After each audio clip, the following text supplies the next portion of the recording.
My memories of kindergarten are fragmentary. The smell of crayons, tiny chairs that were somehow more uncomfortable than medieval torture devices. A boy named Timmy who ate a bottle of glue and cried because it tasted like sadness. And her, Chloe. Not because she was loud, she was silent. Not because she was strong, she was tiny. Not because she smiled, she never did that. On the very first day, before I even knew where the bathroom was, she walked up to me, stared straight into my soul, and cut me off. You sit with me. I was 5. My brain operated on 3 frequencies. 1. Snacks. 2. Cars. 3. Escaping nap time. So I asked the logical question. Why? She looked at me like I was an idiot. Because I said so. That was the first warning. I ignored it. The room was pure chaos. Kids were running around like drunken Vikings. Someone was wailing over the wrong color cup. Someone else was trying to shove a dinosaur into a doll stroller. I saw a box of toy cars. It was destiny. I headed toward it. Chloe followed. I stopped. She froze. "What are you doing?" I asked. "Going." "Where?" "With you." I frowned. "I'm playing with cars." "Yes." "You don't have a car." She wordlessly fished a red sedan out of the box. "Now I do." There was no arguing with that. We started playing, or rather, I played, and she sat nearby guarding the perimeter like elite security. When Timmy tried to swipe my blue truck, Chloe slapped his hand. "That's mine," Timmy protested. "No, it's not his either." "It's his," she said, pointing at me. I didn't even know the truck was mine. But the jury, in the form of Chloe, had delivered a verdict. Timmy left offended.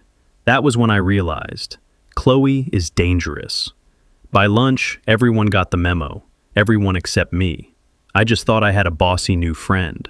A friend who pushed my cup closer when I forgot it. A friend who said no to other kids before I even knew I was being bothered. But the teachers were worried. "Chloe," Miss Miller said, "maybe let Leo sit with the other kids." Chloe looked at her, then at me, then at the empty chair beside her. "No." "Why not?" "He sits here." I was chewing bread. I was completely uninvolved. Miss Miller sighed. Chloe looked like a champion. It became the norm. Drawing? She was there. Lunch? There. Story time? There. If I ran, she ran. If I picked up a stick, she picked up a stick and held it like she was ready to defend a kingdom. One day, a girl named Ava tried to sit with me. Chloe materialized out of thin air. "I'm sitting here," Ava said.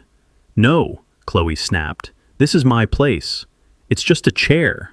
Chloe gripped the back of it. "My chair." Ava looked at me. I looked at my drawing. I was trying to glue a sun to the roof of a house, and it was coming out upside down. I had bigger problems than chairs. That was when the phrase first echoed. "You two again." At first, teachers said it with a smile, then with a warning, finally with resignation. "You two again?" when we were together. "You two again?" when Chloe argued over whether I wanted the last cookie. "You two again?" when I fell, and Chloe lectured the pavement. Yes, the pavement. She pointed a finger at it and said, "Bad." I stopped crying because even at 5, I realized this was ridiculous. "It didn't do it on purpose," I sniffled. "It hurt you." She was strange. But when she took my hand, I forgot about the pavement. The nap time incident settled everything. I hated scheduled sleeping. Chloe, however, treated it like a special ops mission. She dragged her mat over to mine. "Chloe, your spot is over there," the teacher said. "No, he moves." "What?" "He kicks his blanket," Chloe explained. "He'll be cold. I'll watch him." The teacher made a note in her log, probably under the "psychologist needed" column. Midway through the day, I woke up to Chloe pulling the blanket over me. "What are you doing?" I whispered. "You're cold." "No, I'm not." "You have goosebumps. Sleep." By the end of the month, our parents were in the loop. My mom came to pick me up, and Chloe was already standing there, death gripping my hand. "Oh," Mom said. "Hi. And who are you?" "Chloe. He doesn't eat his carrots. He throws them under the table." Mom slowly turned to me. I felt betrayed. "Chloe," I hissed, "you're not supposed to tell everything." She shrugged. "It's a fact." The day of official ownership happened in the sandbox. A kid in a green jacket walked up and poked my shovel. "I'm taking this." I clutched the plastic. I'm using it. Give it here. Chloe stood between us. She was smaller than him, but she had the electricity of a thunderstorm. No. I wasn't asking you, he snapped. You're asking me now. The boy tried to go around her. Chloe shoved his arm away. The teacher ran over, but it was too late. The boy yelled, "He's not yours!" Chloe turned around. She looked at me. I was sitting there with my shovel, not knowing where to hide. She took my hand, turned back to him, and said loudly, "Mine." The playground went silent. Miss Miller knelt down. "Chloe, people don't belong to each other. He's your friend." Chloe looked at me, then back at her. "My friend." The boy left without the shovel. I went back to building my crooked castle. Chloe sat beside me, never letting go of my hand. "Am I your friend?" I whispered. "Yes, because I chose you." It made sense. At 5, choice is power. You choose crayons, toys, swings. Chloe chose me.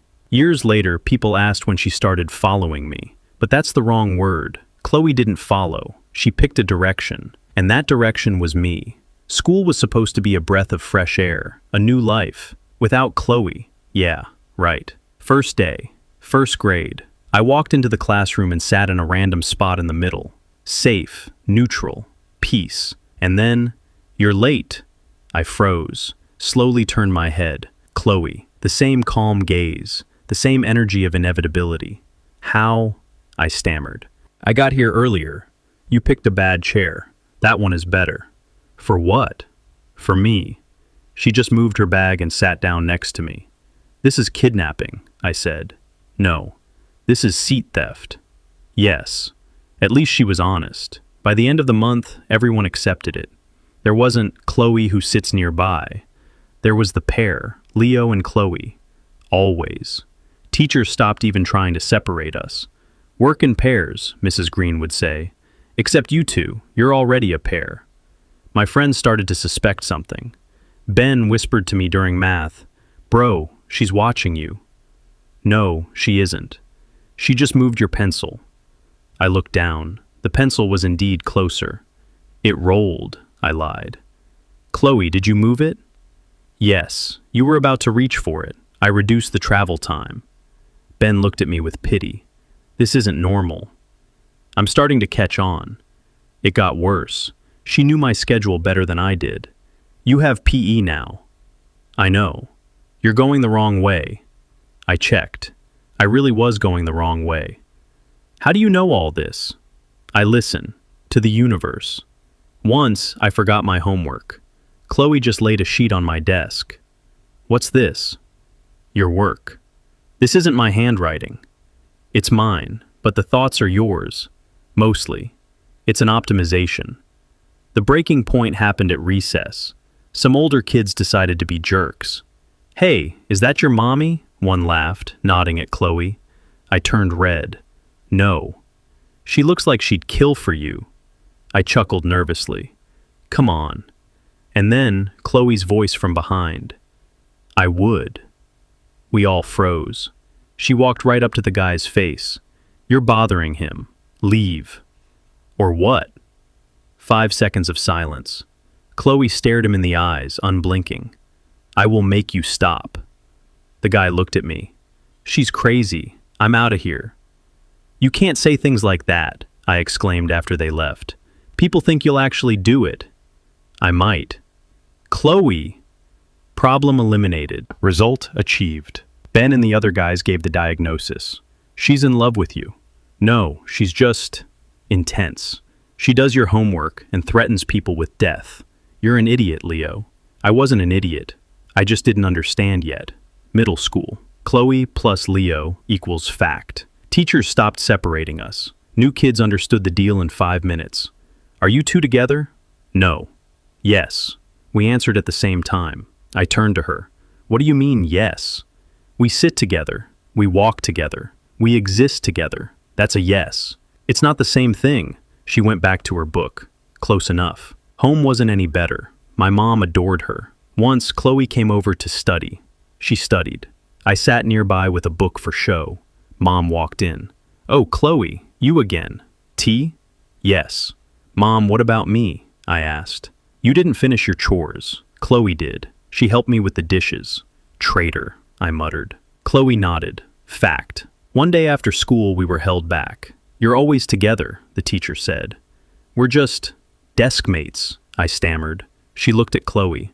You follow him like a shadow. Why? Chloe corrected her. I stay, because I want to.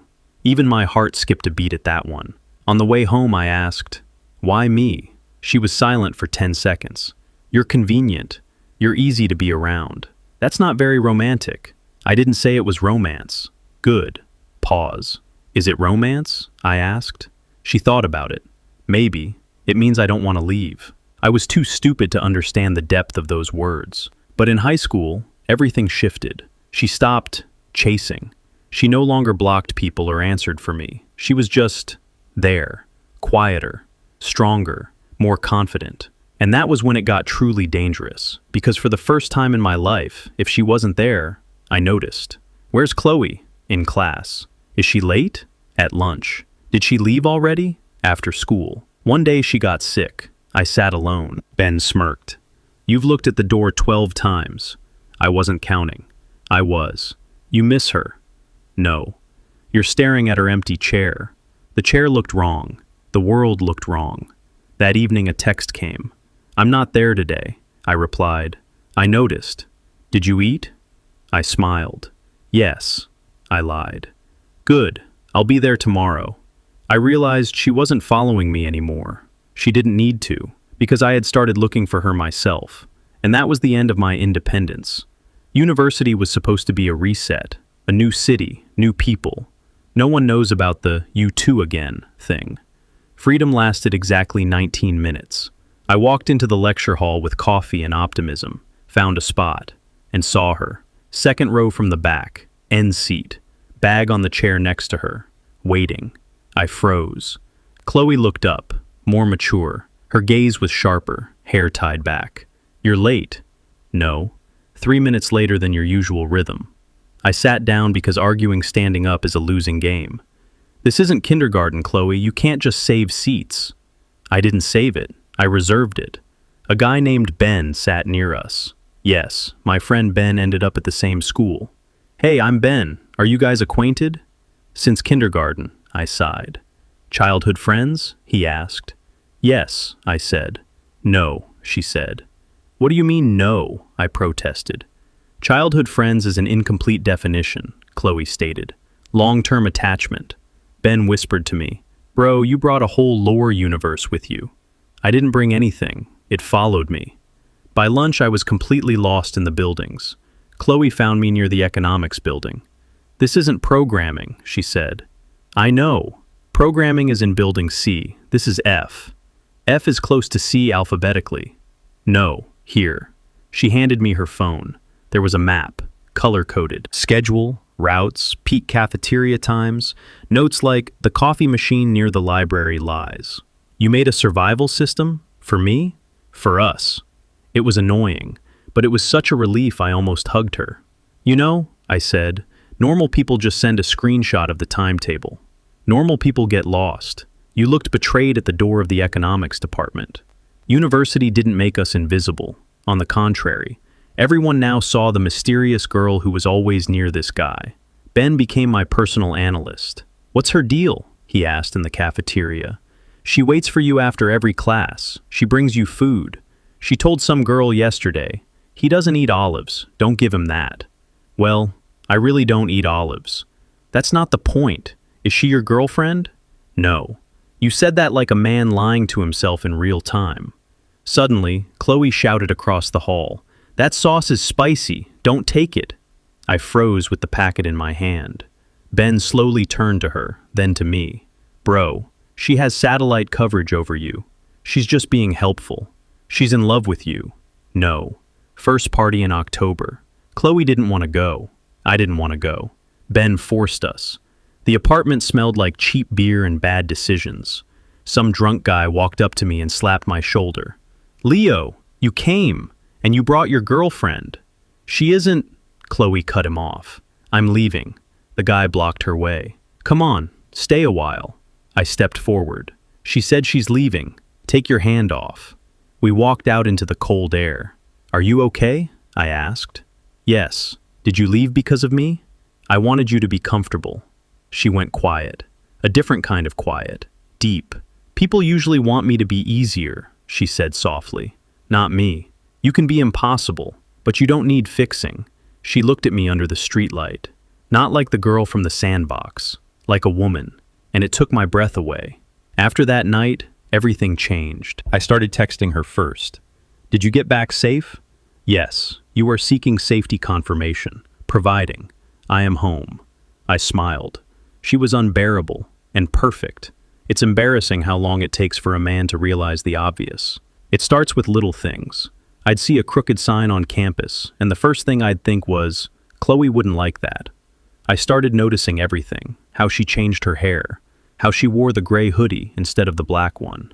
I started slowing my pace so she wouldn't fall behind. You're walking slower, she noticed. No, I'm not. Yes, you are adjusting for me. Maybe. Why? Because I want to. The phrase popped into my head, but I didn't say it. Ben was killing me. Notice her, for real, not as a habit. She chose you thousands of years ago. If you feel something, don't hide behind jokes. That evening it rained, cold and arrogant. I, of course, forgot an umbrella. I stood at the library, weighing my chances of pneumonia. And then, a canopy over my head. Chloe. The umbrella was tiny. Our shoulders touched. We both froze. Chloe, I said, why did you never stop? Because leaving would have been wrong. At first, it was a childhood whim, then a habit, and then not a habit. When? Middle school. I almost tripped. That long? Yes, you didn't see me that way. I'm sorry. Don't apologize. I chose to stay myself. I stopped. Rain drummed on the umbrella. What do you need right now? I asked.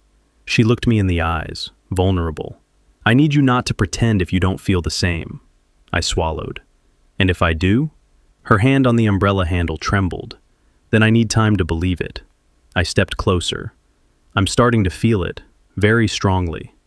Starting? She whispered. Yes. We walked on, slowly, close. The whole world was out of focus except her. I started choosing her every day. I bought her tea even though I drank coffee. I saved her a seat. I texted nonsense. And every time, she noticed. Once, she fell asleep in the library, head on her arms. I covered her with my jacket. She woke up. Are you leaving? She asked sleepily. No, sleep. She closed her eyes. That trust destroyed me. I realized. She believes in me. The final chord happened at the fork near the dorms. Ben had conveniently disappeared, citing emotional weather. We stood in silence. Is this romance? Chloe asked directly. No escape routes. Yes. Do you want it to be? Yes. She stepped closer, carefully, like approaching a wild animal. She touched my sleeve. Are you sure? Very. Her fingers tightened. You're very late, Leo. I've been here for years. I wanted you. It was said without drama, just a fact. I know, I whispered. Do you want me now? Yes. I leaned in, slowly, giving her a chance to change her mind. But just before the kiss, she whispered, wait, I need a second. She took 5, of course. And then she pulled me by the jacket and kissed me first. It wasn't like the movies. We bumped noses. I almost laughed. Did I do something wrong? She asked, pulling back. No, that was very you. Let's try again. Definitely. The second time was better, warmer. When we broke apart, she looked stunned. I don't know what happens now, she whispered. I rested my forehead against hers. Me neither, but I'm not going anywhere. That's a dangerous word. I reserved it. That night, Chloe didn't follow me. We walked together, finally, in the same rhythm. The morning after, the big kiss, was strange. I woke up feeling like my operating system had been upgraded, but they forgot to send the manual. At 8:15, a text arrived. I'm at your building. I have 2 coffees and a panini. Don't be 4 minutes late. It ruins the statistics. I smiled at the ceiling. Before, it would have been an intrusion. Now, it was care. The line between them had vanished completely. I went out. She was standing there. The wind was messying her hair. She was focused on some graph on her phone. Hey, I said, walking up. Chloe looked up. 5 seconds of scanning. Hi. She handed me the coffee. Our fingers brushed. She didn't pull away. Instead, she squeezed my hand for a second. "You look different," she noticed. "Better or worse? More official. Are we official now?" She sipped her coffee and looked at me like a complex piece of code. "We are in the testing phase, but the access level has been elevated." I laughed and pulled her to me by the waist. Chloe froze for a millisecond, then relaxed, burying her nose in my jacket. "Testing phase, huh?" I whispered. "Yes, don't fail it." Ben was waiting in the lecture hall. He sat on a desk, swinging his legs, watching the entrance with the enthusiasm of a hyena. When we walked in, together, shoulder to shoulder, he nearly fell off. "Ooh," he drawled across the room. "Look at this. Gravity officially broke." "Get off the desk, Ben," Chloe snapped, sitting in our spot. "No, look at you." Ben jumped down and came over. "Leo, you have the face of a man who finally learned how to read. Chloe, you're still the same, but slightly less like a Terminator." "I heard that," she said. "You were meant to. This is a triumph. I'm buying everyone beer tonight." "We're not going," I said. "Why not?" "We're in the testing phase," I winked at Chloe. Ben froze. "Is that code for sex or for planning world domination?" "In Chloe's case, both," I quipped. That evening, Mom called. "Hi, honey. How are you? How's Chloe?" "Mom, we're dating." Silence. 5 seconds. 10. "Leo." Mom's voice was full of infinite patience. "We've known since kindergarten. You're the only one who showed up late to the party." "Even you?" "Son, I already picked out your curtains. Say hi to Chloe. Bye." I hung up. "She knew," I told Chloe. "Everyone knew," she replied, not looking up from her laptop. "What about you?" She stopped, looked at me. "I didn't know. I hoped. It was inefficient, but it worked." The first fight happened a month later. Not over cheating, not over lies, over an Excel spreadsheet. Chloe had made a schedule for our quality time. There were slots for study, slots for eating, and even a spontaneity slot on Thursdays from 6 p.m. to 7:30 p.m. "Chloe, this is madness," I said, staring at the monitor. "It's structure, Leo. Without structure, we turn into chaos, like Ben. But I want to be chaos. I want to ask you to a movie because it started raining, not because it's Thursday at 6 p.m. Rain is not a reason to change a plan. Rain is the perfect reason." She slammed her laptop shut. Her face was a mask. "You don't like my method. I don't like being an item on a to-do list." She got up and left. No screaming, just walked out of the room. And that's when I realized the rules had changed. Before, she always came back. She was always there. But now that I had let her in for real, her absence hit like a punch to the gut. An hour later, I was at her door. "Chloe, open up." Silence. "Chloe, I know you're in there. I saw your schedule. It's currently life reflection time." The door opened. She was standing there, arms crossed. "I don't want to be a burden," she said softly. "I know I'm too much control, too much following. I just don't know any other way." I took her face in my hands. "You're not a burden. You're my anchor. But sometimes an anchor needs to be lifted so the ship can sail." She blinked. "That's a nautical metaphor." "Yes, it's mediocre." I tried. She sighed and rested her forehead against my shoulder. "Fine. Thursday at 6 p.m. remains open. But if we go to the movies and there's a line, I'll kill you." Deal. I realized. Now I'm following her too. Not because I have to, but because without that route, I'd be completely lost. In our second year, a real problem arrived. Chloe was offered an internship, a programmer's dream. Google, Palo Alto, for 3 months, in the summer. Distance, 3,000 miles. We sat in our favorite cafe. She put the letter on the table. "I'm not going," she said. "Are you crazy? It's Google. It's 90 days without contact. It's inefficient for our relationship." I looked at her. She was seriously going to ditch her career just to keep moving my pencil on the desk. "Chloe, look at me." She looked up. "You always said you chose me. Now it's my turn." "What do you mean?" "You're going, and I'll find a way." "How?" I pulled out my laptop. "I applied for a summer graphics course in San Francisco.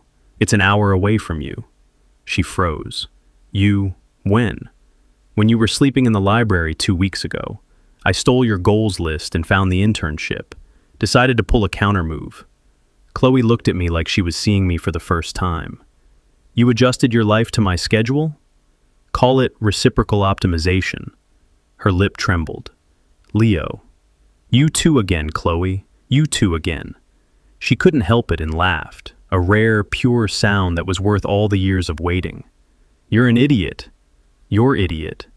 She reached across the table and kissed me, ignoring the coffee line and the confused barista. She never stopped following me. But now, we were finally walking in the same direction. Chloe always had a plan, for the day, for the week, for the Palo Alto internship. But even her vaunted survival system failed the moment the second line appeared on the test in the bathroom. I was sitting on the sofa in our tiny San Francisco apartment when she came out. She wasn't crying. She didn't look scared. She looked like she'd found a bug in critical code and was calculating how many nights it would take to debug. She just laid the test on the coffee table on top of my sketch folder. Leo, she said in her usual, terrifyingly calm voice. A new user has entered our ecosystem. I stared at the two lines. My brain, which usually generated jokes at 120 miles per hour, simply shut down. Is this, I stammered, is this what I think it is? If you are thinking about the biological process of cell division within my organism, then yes. Oh, I looked up at her. She stood with arms crossed, watching my reaction intently. It was that same look from the sandbox, when she was deciding if the blue truck was mine or not. And what do we, I began. I've already made a list of the highest-rated clinics, she interrupted, as well as a budget table for the next 9 months, and a plan to revise my internship schedule. I stood up, went to her, and took her hands. They were cold. Chloe. We'll need to move to a larger apartment, she continued, her voice starting to tremble just a bit. And I'm not sure your freelance income will cover the insurance. Chloe. I pulled her close. She finally went quiet, resting her forehead against my chest. I'm scared, Leo. This is the only process I can't control 100%. But I can control making sure you don't forget to eat and don't freak out over schedules. Remember what you said in kindergarten? What? You sit with me. Well, I kissed the top of her head. Now there's 3 of us, and we're all sitting with you. 9 months with Chloe in future mother mode was an experience life hadn't prepared me for. She didn't just get pregnant. She turned pregnancy into a high-priority project. Leo, you brought the wrong avocado. What do you mean? It's soft. It lacks sufficient folic acid by external indicators, and it looks inefficient. I sighed, took the avocado, and went back to the store. Because arguing with Chloe when her hormones are at a peak is like trying to stop a tsunami with a plastic fork. But the strangest thing was, she started following me even more. If before she was just nearby, now she became my personal nutritionist and coach. Why are you drinking a second cup of coffee? She'd ask, materializing behind me. I need to finish this drawing. It's bad for your sleep. If you don't sleep, you'll be a bad parent. A bad parent is a system error. Pour it out. I poured it out. Ben, when he found out, laughed so hard he was heard on the other side of campus. Bro, I thought she'd tamed you, but now she has a legal right to control your DNA. That's checkmate. Shut up, Ben. Have you picked a name? If I suggest something illogical, she'll deport me. The day Lila was born was the most chaotic of my life. Chloe tried to command the doctors, even between contractions. Your equipment is making a sound at a frequency that irritates me, she told a nurse, breathing heavily. Please optimize it. But when Lila was placed on her chest, Chloe went silent. For the first time in our lives, I saw her just give up. No schedules, no tables, only tears she didn't even try to hide. 3 years later, we were back on a playground. I sat on a bench with coffee, and Chloe stood nearby, watching Lila in the sandbox. Lila was the image of her mother, the same focused gaze, the same determined gait. A little boy walked up to Lila and reached for her bucket. Lila stood up, looked him dead in the eye, and said, "You sit with me." I choked on my coffee. Chloe didn't even turn her head. She had that same faint, victorious smile on her lips. Genes are the most stable system, Leo. she said quietly. I looked at them, at my wife, who never stopped following me, and at my daughter, who had just begun her own journey of property acquisition. I took Chloe's hand and interlaced our fingers. Did you know it would happen like this? I asked. She finally looked at me. Her eyes were shining. I planned it back then. Liar. Maybe, but the result is 100%. Sunday dinner at the Millers, my parents, always felt like a war council where my mother was the commander-in-chief and Chloe was the chief of staff. The backyard smelled like barbecue. My dad was battling the grill, and Mrs. Evans, Chloe's mom, was helping my mom set the plates. Chloe, of course, had already rearranged all the salad bowls because the table logistics were compromised. I sat on the porch, watching the chaos. Leo, don't just sit there, Mom shouted from the window. Bring the lemonade, and check on Lila. Lila was in the sandbox. She wasn't playing, she was inspecting. Ben was sitting next to her. Yes, he had somehow wormed his way into our family, and now played the role of weird uncle. She's looking at me, Leo, Ben whispered when I walked up. She's looking at me like she knows all my credit card debt. It's hereditary, I nodded sympathetically. We sat down at the table. My mom raised a glass. To this beautiful chaos, and to the fact that some people finally realized the obvious. She looked pointedly at me. Mom, come on. How long is this going to go on? I sighed. 6 years, Leo, Mrs. Evans exclaimed. You resisted for 6 years after high school. Even though in 2019, when you went to prom, I already bought Chloe's dress for the wedding rehearsal. And I, my mom added, knew everything the day Chloe hit Timmy over your blue truck. Chloe calmly cut a piece of steak. Timmy violated property rights, she stated. I merely restored justice. You declared that Leo was yours, my dad laughed, coming to the table with a tray of meat. And honestly, son, you never stood a chance. You were tagged. I looked at Chloe. She looked absolutely satisfied. Did you really know everything? I asked her quietly. I knew you were the best option for long-term planning, she replied. The rest was a matter of time and your trainability. Trainability? I snorted. Are you calling our love a professional development course? A successful one, she smiled faintly and laid her hand on mine. At that moment, Lila, who had been silently eating corn, suddenly stood up and pushed her plate toward the neighbor's son, who had come over to get a ball. You eat this, she told the 3-year-old, pointing at the broccoli. I don't want to, he squeaked. Lila looked at him exactly like Chloe looks at Ben. It's vitamins. Eat. Silence fell over the table, and then everyone burst out laughing. I pulled Chloe closer and kissed her temple. You two again? I whispered. No, Chloe replied, looking at our daughter. Now there will be many more of them. I looked at my family, at the parents who knew everything, at the best friend who saw it all, and at the woman who chose me before I even knew how to tie my shoes. Maybe I was late to the party, but damn, it was the best party of my life.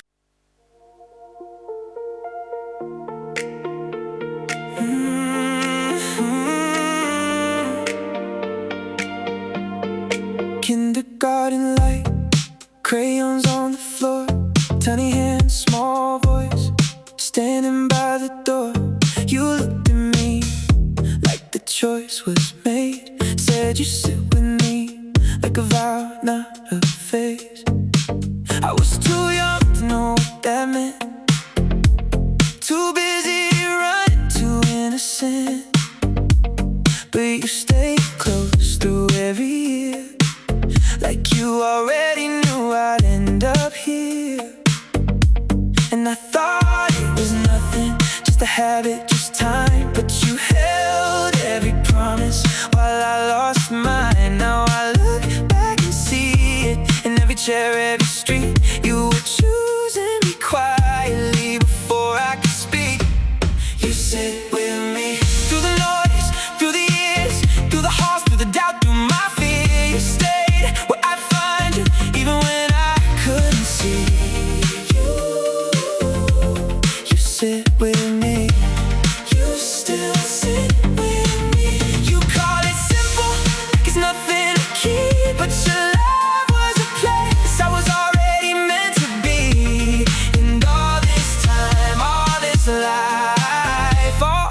history.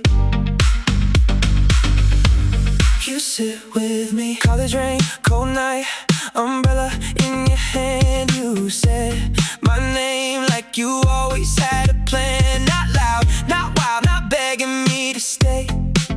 Just standing there like you never walked away. You knew my order, knew my mess, knew what I lose when I'm under stress. You held the world in a softer way, like loving me was an everyday. You never made a spectacle, never fought for the room. You just stood in the doorway, made space for two. And the thing that I missed then hits me harder now. You were never uncertain, only waiting me out. You sit with me through the noise, through the years, through the hearts, through the doubt, through my fear. You stayed where I find you, even when I couldn't see. You sit with me. You still sit with me. You call it simple, like it's nothing to keep, but your love was a place I was already meant to be. And all this time, all this life, all this history. You sit with me. Now it's morning light, coffee on the stove, your hand in mine like the oldest code. No big scene, no grand release, just you saying don't leave, and me saying never, back in peace. Now there's a little voice in the yard, in the sun, saying you sit with me, like it all comes undone. And I hear us there in the way she speaks. A whole life carried forward in one small memory. You sit with me when the whole room changes, when the years get fast and the shape rearranges, through the vows, through the fights, through the family tree. You sit with me. You still sit with me. You were my future before I could believe, before I had language for what you could be. And all this time, all this life, all this history. You sit with me. First day, small chair, your voice right there, no matter where life leads. You sit with me.